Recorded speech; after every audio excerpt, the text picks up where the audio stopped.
Welcome back to the channel. A tightly packed, drama-loaded PLE with 5 matches that delivered big moments, wild finishes, and plenty of post-WrestleMania fallout. This is The Burning Truth, and this is our Backlash review.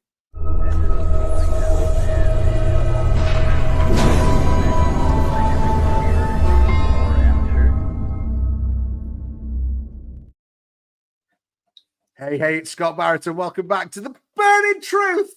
And I am once again supported by a man whose beard commands more attention than Santos Escobar. It's Matt Burns, everybody. There we go. Love that one. I absolutely love that one. How are you? Okay, mate? I'm all good. I've got a few aches and pains from a busy day over the weekend. Yeah, massive day for you over the weekend. I'm still reeling from a fabulous night watching WWE Backlash 2025. Same here. Pretty much. I must admit, I didn't miss not watching New Japan on the night, although some interesting stuff happened over there last night too. Fair to be said. But I think Backlash properly delivered. And on tonight's episode of the pod, I think we're going to focus solely on our Backlash review. That's about right, isn't it? That's about right. But before we even get there, one important fact that needs to be asked. Scott, how are you? I'm okay, mate. Thank you. I'm very well. Like I said, Backlash last night, very good. Had a good week. I'm tired tonight though, so hopefully I won't fall asleep like I have done on one of our watch-alongs before. I think it's happened at least once. But I've had myself an energy drink and I'm pumped up and focused for this. I suppose one of the biggest things happening at the minute is all the content that we're putting out on our YouTube. And if you're listening to this on wherever you enjoy your podcasts, make sure that you get yourself over to The Burning Truth on YouTube. Just look for the championship belt or search The Burning Truth 251 and you can find us on YouTube. And we're on the road to 1,000 subscribers, so please hit that subscribe button, the like button, and help us get to that goal of 1,000 subscribers. It'll really help us out. You also get to see our lovely faces while we do this podcast, and you get all the added benefits. For example, Matt Burns, in the middle of last week, we did our predictions episode for Backlash 2025. And during this review tonight, we're going to talk about our predictions and how well or not so well we did, Matt Burns. Where do we go with that? I think, mate. No, where do we go with that? Because right now, I feel like I could just turn around and just throw out a spoil and just go, curses! And I suppose it's not really a news segment, but it is. So we're going to take a quick break here, and when we come back, we're going to get into the news.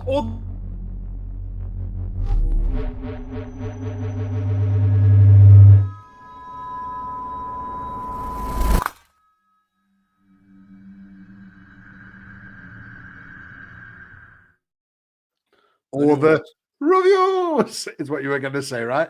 Yeah. Fabulous. Absolutely fabulous. Right.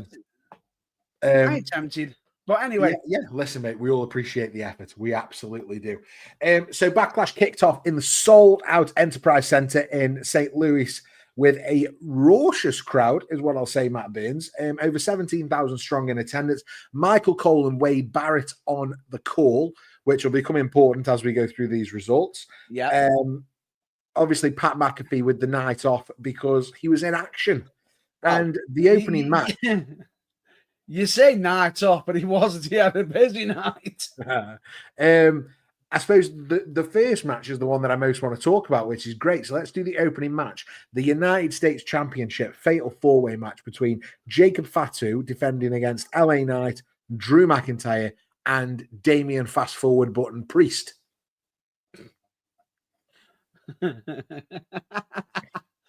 True. Anyway, I actually thought this was really, really interesting, the match itself. It had some good content. Yeah. We had a Priest and McIntyre. Yes, they were going to go in for each other. LA Knight's mostly associated with Jacob Fatu, going back and forth. And we had them at one point all taking a bit of turns and everything onto each other. But I did find certain things in the match very interesting. Just like, it was sort of like, I'm just trying to think. It was like a count, like a double counter, like LA Knight got knocked off the top rope while Jacob Fatu's on top, and you got Drew in the Tree of Woe. You know exactly what I'm on about here. He literally smacks off LA Knight. You see Drew pop up doing his thing where he literally yeets Jacob off the top rope, and you think, oh, he's got the advantage. What Drew doesn't notice is Jacob literally swanton bombs LA Knight to get up while Drew's adjusting himself in the corner. Bam! You know, absolutely smashes him. And I think absolutely what you're saying is, for the action, for what these matches can become a bit of a cluster, this was actually done really well, and the action was quality. My criticism of this, if you like, will be that it felt like we just chucked them together a bit. So the story is around LA Knight and Jacob Fatu. That's the story.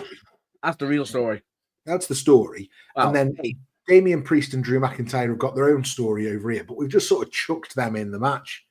To a degree, I agree with on that one.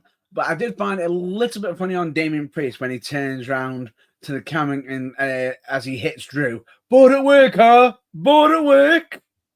Bored at work, yeah. So I think it was Fatu who probably made the biggest splash for me, literally. Yep. Diving all over the place, landing a moonsault for the win. And then the shocker was that debut. Well, I think the initial shocker at first, many believed it was going to be, is when we got a certain saved, if you will. As he got saved from LA Knight. And you said they're thinking, ooh. You got saved, Matt Burns. Come on, it's a podcast. Let's talk. Jacob Fatu got saved. Yeah, okay. Jacob Fatu got saved by Solo Sikoa. Yeah. I mean, brain literally just sort of just went, oh, hang on. Could this be the time? Is he turning? Or is he going to inadvertently cost him? Yeah, and I've been talking about that for weeks. I've been hoping for the solo turn on Jacob, yeah. And I sat there and I thought to myself, oh, this is interesting. But then you saw Solo step away from LA Knight as if he's scared of him. I thought, why would he be scared of it? And all of a sudden, bam, from out of nowhere. It's like Jeff Cobb. Oh, yeah. I was like, that's the reason why I stepped back. Absolutely. And, you know, that debut, attacking Knight with the help from Solo. But Fatu looked as surprised as we were watching it, right? Yeah. He looks as if he's like, yo, dog, I told you I'm doing my own thing. What are you doing? Yeah, yo, dog. I love it when you talk street to me, Matt Burns. And it finished post-match with Fatu staring down Solo and Cobb, and I think that just sort of highlighted the friction that we're going to get going forward. Yeah. Now. It's a good story. I think that's the perfect word you just said. Friction, because right now I feel as though when it comes to the time for Cobb to drop the United States Championship, I have a feeling it's going to involve Solo and Cobb. Absolutely, 1000%. I'm almost surprised they didn't pull the trigger on it, if I'm honest, last night. But I'm not mad that they didn't. I mean, we can stretch it out as far as you want, but like, yeah, I was surprised that they didn't just go alpha leather on it. So Jacob Fatu picked up the win, Matt Burns. What did we have for predictions on this one? Right. We both had Jacob Fatu. Oh, there you go. So that's one on the board each. Cha-ching! Two correct answers, one each. And then we move on to the next match, which I wasn't looking forward to until we got there, which was Lyra, Valkyria and Becky Lynch for the Women's Intercontinental title. So if you'd have told me 6 weeks ago this was going to headline, be one of the featured matches on Backlash, I would have rolled my eyes. Only because we've done very little with Lyra Valkyria since she won the title. Yeah. Although I was surprised at the stat of how many times she's defended it or how many matches she's won this year. Yeah. But she's had, I've talked about this previously, and I don't want to repeat myself for the sake of it, but I do think it's important to say she's had no personal issues. Yeah. So she's had no story time. There's been nothing to give her any fire. There's been nothing to give her any disappointment. There's been no character arc. So she's just been a bit bleh. Just there. No, I agree with you on this one. But the fact that we had Becky Lynch, I feel as though like when the initial pull of the trigger with Becky Lynch was a bit too soon. But okay, they might have pulled the trigger a bit too soon. But for Lyra, I think the reason why they pulled the trigger is because it was very much needed. Right, yeah. Yeah, I agree. I think this whole feud has done wonders for Lyra Valkyria. Might not have done, might not seem that way to begin with when we first started the feud and she got beat for the tag titles the second night of Becky being back. But actually, I think that giving her a personal issue and something to fight for, we've seen some personality over the last few weeks. And then, you know, the match itself last night, which was technical, physical, full of counter wrestling, it was brilliant, to be fair.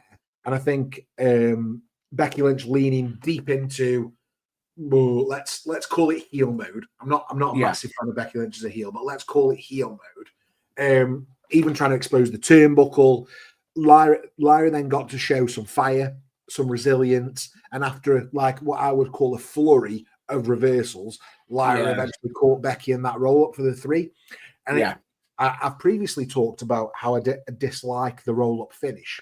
But I liked it in this instance, and I'll tell you for why. Because they teased it all the way through. Yeah, and there was about 4 teases for the roll-up finish, which I really enjoyed. I think what was interesting about it is I actually thought from the actual match itself, as I'm watching, I'm like, you know, that move, this is looking like a Becky win. This is looking like. I agree. I think he did look like one for a while. It looked like it, but then inadvertently, her way of cheating ultimately ended up costing her the match. Yeah, which absolutely, like you just said, you don't like a roll up to end a feud. I don't think we're done. No, I don't like a roll up to end a match, let alone a feud. But it worked in this instance, and I think I wouldn't say it was a career-defining win, but it was a really big win for Lyra Valkyria. And then we got Lynch snapping post-match, locked in the disarmer to lay Lyra out. And is it just me, or had Lyra hit her eye or a nose or something towards? I don't think that was just selling towards the end of the match. I think she might have took a shot. But I'm not mad about it because it kind of works with the, you know, Becky's there to absolutely destroy her. She doesn't want to just beat her. She wants to end her up. Yeah, she wants to end it. Yeah, exactly. So feud's far from over, and I think it was a really good night for Lyra Valkyria. Made her look really strong. So Lyra got the win, which is good times. What did we have for predictions on this one? Because I'm pretty sure I got this as well. Both of us successful. So that's 2 for 2 for both of us. 2 for 2 for 2. 2 for 2. Good news. Let's just stop there. Okay, let's not. The next match then is the other Intercontinental Championship, the men's one. And although Lyra is the only women's Intercontinental Champion, there is a former female male Intercontinental Champion in China. So there you go. I took issue with that on the commentary when they kept talking about Lyra as the only female Intercontinental Champion. I thought that's not true. Not true. Not true. The Intercontinental Championship in this instance was being defended by Dominik Mysterio against Penta. How does it go? I've been trying to practice this. What? Yeah. Is that right? Said it right. Check me out. Yeah. Short but explosive, this match, Matt Burns. And they threw absolutely everything at it, I think, including the kitchen sink. I think they actually hit a number of markers on this. And I thought it was really interesting that a few weeks ago, or when you had Dominik against Penta, Penta absolutely dominated Dominik. Mm-hmm. Right? This time around, it's almost like Dominik had done his homework. Agreed. if you got what I mean. He'd done his homework. And the fact that I'm actually wondering if he looked at the ring and thought of his on-screen girlfriend, or of Liv Morgan hitting the Oblivion. Yeah. Do you know what? I really liked that he used the Oblivion in the match. Really enjoyed that. And it wasn't just, I mean, I get it, and Dom certainly did get stronger offense in than he has done previously. But I also think that he didn't just bring fire, he brought the numbers. Carlito, Finn Balor, JD McDougalface, metal-plated headbutt from El Grande Americano, chaos on the outside, and then Dom hitting that frog splash to retain the title at the end. How could he not have won that match? True, but I think there's repercussions to come. So a cheap win for me. No, it is, but I think it's more or less of to tell the story of someone turning soon. Oh, Finn. Yeah, agreed. Finn, because the question. But I don't think he turns babyface. No, you're wondering if he gets kicked out or something. I think he turns heel to mega heel. And it might even turn Dom in the process because he's already half turned. Yeah, and the weird thing about it is what was so interesting is it looked like Finn had done when they all jumped over, and all of a sudden you see him pause, wait a few seconds, go, 1 moment, I'm going to get something. It's like, why didn't you get it in the first place? Is that planned? Maybe. Did he deliberately get caught? Probably. But then, go on. But then the whole deal with the Al Americano, probably doesn't play into his plans. Yeah. So a win for Dominik Mysterio, another cheap win for Dom, who's building a reign on interference and antics, let's say. Well, you could say he's lying, cheating, and stealing. Yeah. So what did we have on the old predictions for this, Matt Burns? We both predicted Dominik Mysterio to be leaving with the Intercontinental Championship. Oh, good. 3-3. Let's move on. However, one of us had the prediction of Penta getting the win via disqualification. And I'm afraid I've got some bad news, Scott. Don't do that. What? Anything but bad news. It was you. It was me, Austin. It was me all along. So that's 3 for you and 2 for me, right? Yes. As we move into Gunther versus Pat McAfee. Let's go. You can tell that Pat McAfee isn't a regular wrestler. Yeah, absolutely. But I don't think it hurt. No. I think what helps is that Pat's a great character and he gave it everything. So there's a bit of flashy offense. Did he hit a top rope moonsault, landed on his feet? I mean, come on. Although I am going to say this. Ow, ow, ow. Why would you take your top off, Pat? Oh, I know. Especially against Gunther with all the chops. I think that's why, though. I think it was a I can do this sort of thing. So, I mean, Pat was all flash and heart. Gunther was all business, is how I would say it. I think he chopped McAfee into next week. It was business, but at the same time, he was vindictive business. Yeah. Tapped him out with a sleeper. Big pop for Michael Cole, which I didn't see. He didn't tap him out. Well, all right, passed him out with a sleeper. Made him pass out. But big pop for Michael Cole, which doesn't happen every day. After he stepped up to fire up Pat and even attempt to screw Gunther by grabbing his foot, which I thought I bought the finish. I bought that. I bought that myself. I was like, go on. Hook, line, and sinker. I thought that was the finish. But no, it was a pass out sleeper hold from Gunther on Pat McAfee. Fun spectacle. Pat showed guts, but Gunther showed why he's elite, I would say, Matt Burns. Yeah, definitely. And although I saw somebody at the commentary table and I was waiting for that moment. I know. I thought we're going to get a bullhammer here. He's going to go and help. He's got to go out. He's got to go out. He just didn't. He stayed. And all right, fair dues. He's probably got no, ambition to go back into the wrestling ring. But I really wanted to see him give the bullhammer. I think if that happened, that would have just been, did we take my money? Yeah, absolutely. We've got to go to the match that was billed for one last time. But before we get there, Matt Burns, I kind of want to talk about something else. But I'll let you know that you got something to say. We had the respect moment as well. Yeah, okay. Sorry, that wasn't on my mind. But go on, talk us through that. To me, I felt as though they just did that just bit of a nostalgia and rush, give Pat a bit of a okay, fair props. You got in there. Fair enough. But I think what they should have done, personally, is had Gunther decimate Pat McAfee and have him go out on a stretcher. But they probably took their thoughts, well, we can need Pat for Raw.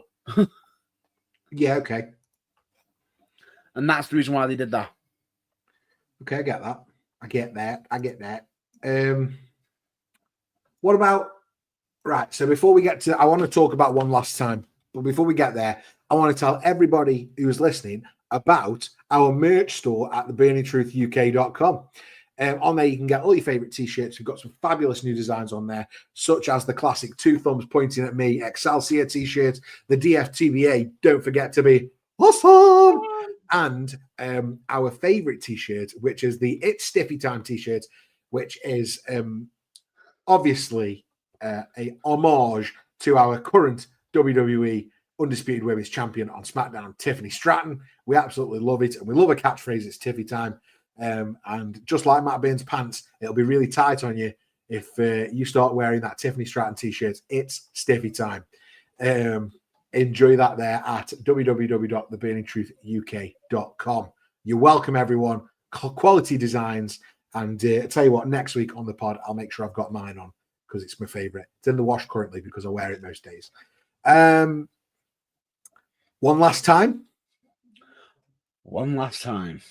Randy Orton challenges John Cena for the undisputed WWE Championship. It was dramatic. It was an old school brawl, and it had everything. Matt Burns, talk us through this. Now, everybody at the beginning of the match, they're starting up, and all of a sudden, chin locks, headlocks. We're reverting back to the old Cena and Orton. What's going on?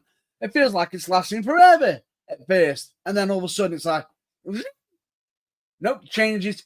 Absolute went from basic headlocks and everything to absolute chaos. And I do mean chaos ensued. Yeah. We had tables, ref bumps after ref bump, after ref bump, after ref bump. Official, authority figures coming out. Them getting bumped, Even the guys who names that, people whose names should be mentioned, even though one of them did get mentioned. Yeah, Daivari, Jamie Noble, Sugar Shane Helms, Nick Aldis, all got RKOs.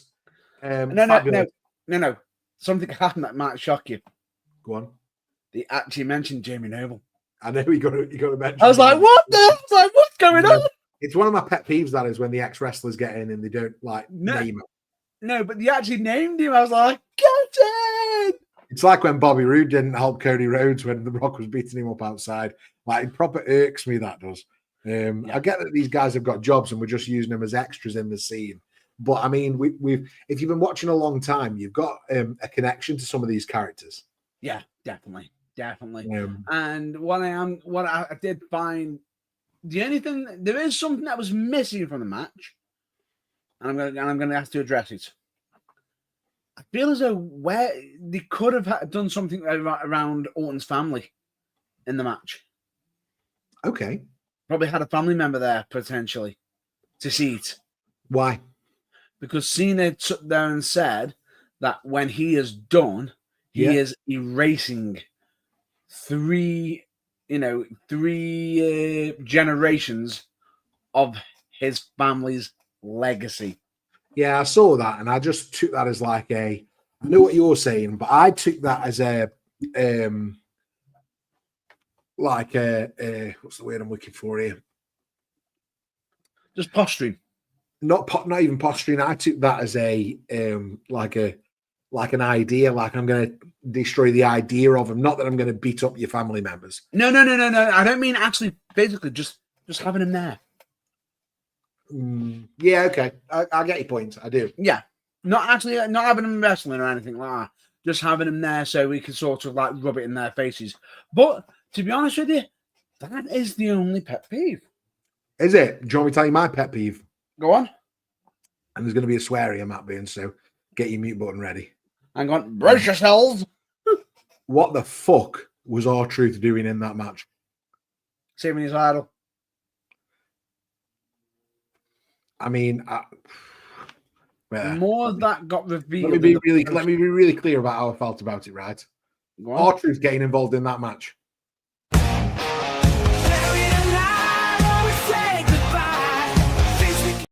I'm already nominating it for next week's Buried Alive, right? I hated R-Truth getting involved. I hated it as much as I hated Jon Stewart getting involved last time Cena was going for a belt. Genuinely had no place in the match. And yeah, just won't. They didn't need it. It didn't need it. Okay. However, we've got to talk about the moment. Go on. We've got to talk about the moment right after Orton AA'd Cena on the second table for the second time. Oh, I did like this. You're right. What happened right after? Well, it's the first time ever, Matt Burns. We're going to unbury something. What's that called? We're going to revive. Unbury something. We're going to revive.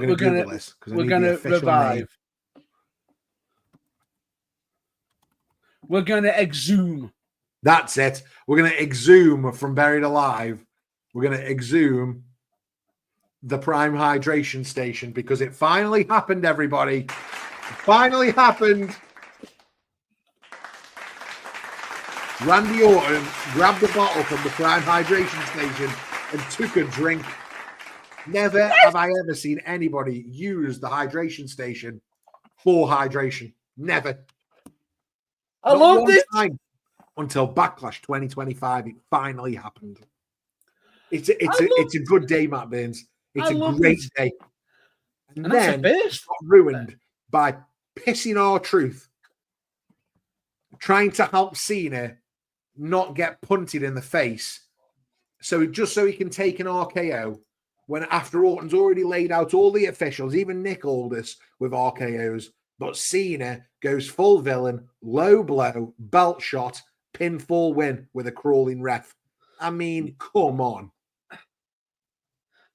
John I did not need R-Truth. I didn't need him. John Cena's new finisher, the belt shot. Low blow belt shot. I mean... Now, I can see where you're coming from with R-Truth. Just the R-Truth. I liked the rest of it. I just didn't like the R-Truth bit. I just didn't. Oh, yeah, it really irked me. There's two things. One, immediately after the match, Cena demanded the music be cut off. I don't need music. I need competition. I saw that, yeah. And then the post-show. Triple H is speaking. I haven't seen the post-show, so you need to fill us in. Triple H is speaking. As he's speaking, John Cena steps up onto the stage and demands the spotlight. Demands it, and Triple H goes, not very often you get your will, the WWE, Universal Champions, stepping up and demanding the spotlight. But here he is, ladies and gentlemen, Mr. Number 17, the last real world champion, John Cena. And he steps down, and as he's talking, you can hear something in the background. Oh, come on! I need to see him.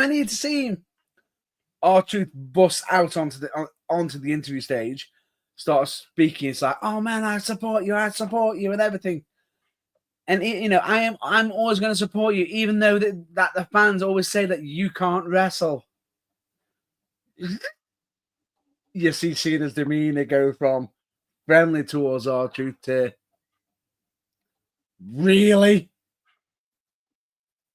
and he just went, Ron, you're out of line right now. You went one too far. But no, Ron. Say one more word, and there will be consequences. R-Truth being R-Truth. But Dad, and all of a sudden, Cena just picks him up and AAs him straight to the actual table he was actually being interviewed at there and then. I hate that even more than I hate him interfering in the match, Which says to me, so bad. Oh no, this is going to upset you even more, I think. Are they leading to an R-Truth versus Cena? I'm not against that. I'm not against an R-Truth John Cena title match where R-Truth gets squashed. I'm not, and I'll tell you for why. Because as a story on Monday Night Raw, that's totally legitimate and a nice, or a week on SmackDown, that's totally legitimate and a nice use of both of them for 1 week, right? It's a nice contained story while we wait for Cody Rhodes to come back and challenge John Cena, right? What it isn't is an excuse to ruin a perfectly good pay-per-view match. Because now, when we think back to Cena's last run and Cena versus Randy Orton, I'm going to think about R-Truth bloody get interfered. Like, what? Why? Like, fuck's sake. No way. That's all I can hear off you. Just, to quote Kieran and Kel, why? Oh, here it goes. No. If you're going to do it properly, right, Kel. No, we're not doing it properly. I'm cutting you off. I'm cutting you off early. No, I'm cutting you off. We're not doing it. No. So now we've got a potential R-Truth John Cena match, which we're not mad about. Yeah. But he did ruin the last time we're going to see Randy Orton and John Cena in a match together. This is Cena who said that The Rock and him were going to be once in a lifetime. Well, yeah. It could happen. Absolutely. But yeah, so there you go. So Cena, where does Randy Orton go from here? Because that's my question. We know where Cena's going. Cena's going to run through everybody this year. Eventually, Saturday Night Main Event. What's Orton doing next? We've got a Saturday Night Main Event potentially, or do we have the fact that with him RKOing Nick Aldis, making changes to Nick's demeanor towards Orton? I don't know. I hope not. I don't know. The Nick Aldis Randy Orton thing doesn't fill me with glee either. I just think Randy Orton needs more to do than to be. I know it's disappointing that he had the Kevin Owens feud and that stopped it. It stopped suddenly because of injury. Yeah, it stopped suddenly through no fault of anyone. But I just think Randy Orton needs something proper to dig his teeth into. And the first thing he's had properly, the last thing that he's had properly to dig his teeth into, R-Truth mucks up the finish. I mean, come on. And I'm not even a massive Randy Orton guy. I just think that was a shame. So you think maybe Nick Aldis and Randy Orton next? I want something better for him. I wouldn't mind seeing Randy Orton versus, do you know what? I really enjoyed the Randy Orton Drew McIntyre feud from a few years ago. I would love to see something like that again. Ooh, that'd be good. Yeah, I thought them two are really good. Yeah. Drew McIntyre they worked well.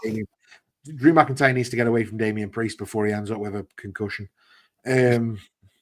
Not glass in his eye again. Probably a bit harsh on Damian Priest, but I don't like him either. No, you didn't do that then, did you? Or glass in his eye again. Yeah. So, who did we have as the winner on the predictions for John Cena, Randy Orton, mate? Well, actually, you never asked me on the previous one either. Oh, Gunther, Pat McAfee. We both had Gunther. Let's skip. Yeah, we did. Both had Gunther. I know we both had Gunther. Nobody in the right mind thought Pat McAfee was getting the win. We both predicted that John Cena would be leaving with the WWE Championship. I forgot about this. Get in your face. Yeah. Wait. But say it back to me, please. But you might have had the winner as Randy Orton by disqualification. So in other words, you're telling me I got some bad news. I'm afraid you've got some bad news. So that finishes at 4-all then, Matt Burns. Exactly. 4-all. Right, well, hold on. Let me update my graphic. What so? Oh, so scores on the doors for this year's predictions then, Matt Burns. You can see on the screen right now. Since the Royal Rumble, you've pulled up a total of 19 points. I've picked up a total of 13 points. So obviously we have the 2 nights of WrestleMania. You've ran away with it a little bit. Currently 6 points ahead. However, there's a whole lot of year to go. But the and we've thing got is, 2 nights of SummerSlam. What shocks me about this as well is the fact that just when I thought that case was away from me, I know you it pulls me back. Yeah, absolutely. Do you make it more annoying? Go on. I talked myself out of the perfect run. I know, as we were talking about it as well, you talked yourself out. Let's have your overall thoughts on Backlash then, mate. So for me, I think it was a solid show. Great in-ring action, plagued by a bit of overbooking and interference. For me, Lyra and Becky probably stole the night. Fatu continues to rise. 3 of 5 matches had dirty finishes, which dulled the momentum a bit. But we were talking about on the predictions episode, we didn't know where the babyface wins were going to come from. Yeah. So storylines are heating up, and we've now got Night of Champions coming up fast. We've got Saturday night's main event and then Night of Champions. Night of Champions coming from Saudi Arabia. We didn't think we were getting a Saudi show this year, but we are. It's Night of Champions. And yeah, that's my thoughts on it. I think I'll give you my banger rating after you give your final thoughts, if you like. To be honest with you, I think you actually presented beautifully. I don't think you just presented just your own thoughts. I think you actually presented the burning truth thoughts. The burning truth thoughts. Yeah. The 3 out of 5 matches had dirty finishes. That was the bit that I was a bit like, yeah. Are we getting back to those days? But then I do see that straight after Mania, like, we don't want to like cut the legs out from under anyone, do we? Yeah, it was one of them. It's like we had quite a bit of face momentum. Yeah. And then we've got to pull something back a little bit, and it's a bit of a backlash, a bit of repercussion. There you go. So the weird thing about it is, I'm not exactly mad. I'm not exactly upset.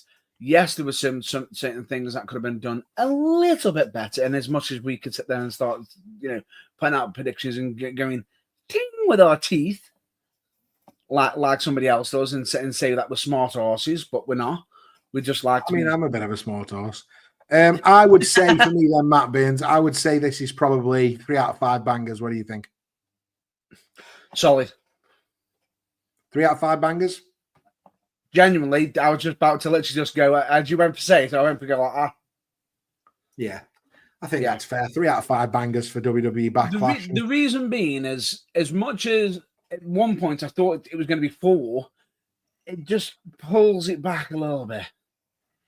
Yeah. It does. And like you said, as much as, I thought it was okay. R-Truth, that's funny. But at the same time, I was like, what the hell are you doing in the main event? Why? True. So what's next? It's either going to be Cena versus R-Truth and Nick Aldis and Randy Orton, or are we going to have Randy Orton dropping R-Truth? I don't think Randy Orton goes after R-Truth for this. I think no, that's what I'm saying. It just doesn't. R-Truth just being R-Truth, but I just feel as though they could have turned something really, really epic and serious. Yeah. Into, and like you said, it's turned into a joke because R-Truth interrupted into saving his idol. Yeah. Difficult to know where we're going from this, but I can't say I'm not excited for this week's Monday Night Raw, this week's NXT, and this week's SmackDown, just to see where we go next. Yeah, some really hot stories on at the minute. We've had an entire PLE, we haven't even talked about Seth Rollins, Bron Breakker, Paul Heyman, Jey Uso, Logan Paul, and countless others that haven't had a mention on the show. There's loads going on in WWE right now, as well as further afield. Quickly just to touch on it, Matt Beans, I was talked about that New Japan show last night. Yeah, we had Mercedes Moné lose the New Japan Pro Wrestling Strong Women's Championship. We had the Good Brothers, Luke Gallows and Carl Anderson, return to New Japan to team up with the Bucks. Absolutely loads going on. And B. Priestley, Blair Davenport, also, not long off coming off a WWE run, also making a splash in New Japan this weekend as well. So loads going on out and around. Any Tony Storm news? I'm not interested in the rest of AEW. Just timeless Tony Storm. Moving on. Nothing for Tony Storm this week. Moving on. Just move on, please. Just move on. Oh, well. The only thing I will talk about AEW, we did have a blast from the past. Because there's two things I want to discuss. Yeah. And it involves one person. Go on. Ricochet. Go on. He had someone in the crowd, didn't he? I don't know. Who ended up hopping the rail. And there's a reason why I say hop. And you'll get it in a minute. A former wrestler who was at who used to be at WWE was in the crowd with his family. And he goes, "Oh man, I used to watch you, honestly." And when Brock absolutely mauled you all over the place. Oh, no wonder you said hop. That's harsh, Matt Burns. So one Zach Gowen was at AEW this week. Zach Gowen was there. Well, there's another reason why I was saying he was hopping. I could say he's hopping mad after, but there's a reason why.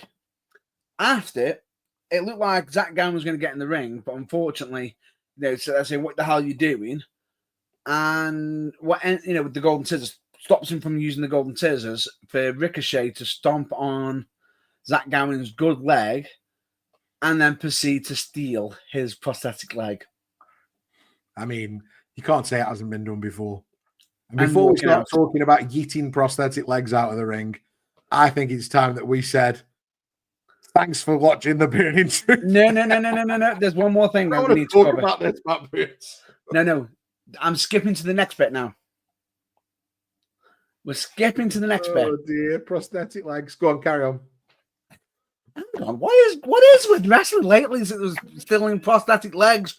Because we've got Zach Gowen getting his next. We've got the Street Profits using prosthetic legs to win TLC. What's going on?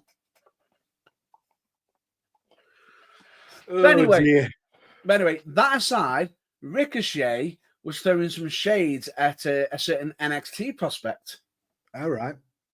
Just there saying that while you were learning your ABCs and everything, here I was learning from the best with Shawn Michaels and pretty much doing my very best before you even got into the ring, son. He's aiming that at Javon Evans. Why? What's the beef between Ricochet and Javon Evans? We don't know exactly, but Javon Evans just pretty much just turns around and just says, "How does it work to work with a addict?"